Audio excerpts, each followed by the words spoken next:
Hello বন্ধুরা, কেমন আছেন? আশা করি ভালো আছেন। আপনাদের আশীর্বাদে আমি খুব ভালো আছি। এই যে দেখেন, রান্নাবাড়ি কিন্তু কমপ্লিট হয়ে গেছে। আপনাদের দেখানোর জন্য সব কিছু রেডি করে বসছি। আপনারা কিন্তু অবশ্যই দেখবেন, পারলে একটু শেয়ার করে দিবেন ভিডিওটা। এই যে দেখাই, প্রথমে ভাত আজকে সসপ্যানে রান্না করছি। এই যে দেখেন, দেখছেন? আবার কিন্তু রেশনের চালে ভাত খাচ্ছি। কিনা চালে ভাত কয়েকদিন খাইছি, চাল পাই নেই দেখে। এখন আবার এই যে রেশনের চালে। এই যে দেখেন, আমি এরকম ভাত কি পছন্দ করি। আর এই যে দেখেন, সুজি কচু দিয়ে মাছের ঝোল কিন্তু হয়ে গেছে রান্না। এই যে দেখছেন, এই যে। আর এটার মধ্যে মশলা কি কি দিচ্ছি, আদা বাইটে দিচ্ছি, জিরা বাইটে দিচ্ছি, আর কাঁচা লঙ্কা বাইটে দিচ্ছি। আর হলো জিরার গুঁড়ো, লঙ্কার গুঁড়ো, হলুদ লবণ তো লাগেই।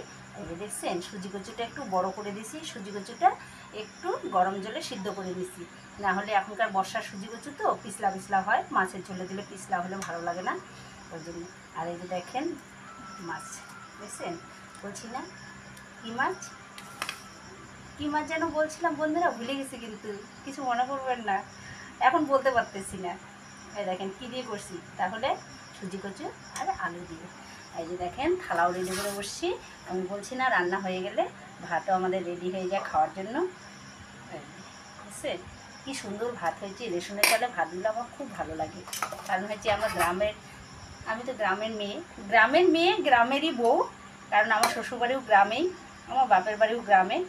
আমরা হচ্ছে মোটা চালে ভাত খাই, আর আমার ভাত লাগে একটু ঝরঝরা। কারণ হচ্ছে আমি প্যাঁচা ভাত তো খাইতে পারি না। আগেও আপনাদেরকে বলছি, কেন আমার বাপের বাড়িতে মোটা চালে ভাত খায়, ছোটোবেলা থেকে মোটা চালে খাইয়ে আসছি, ওই জন্য ওই অভ্যাসটা আছে। আমি ওই জন্য বাসমতি চালে ভাত খাই না। আমার ভিডিওটা ভালো লাগলে লাইক শেয়ার কমেন্ট অবশ্যই করবো। ফলো করতে ভুলবেন না, ফলোটা একটু বেশি বেশি করবো।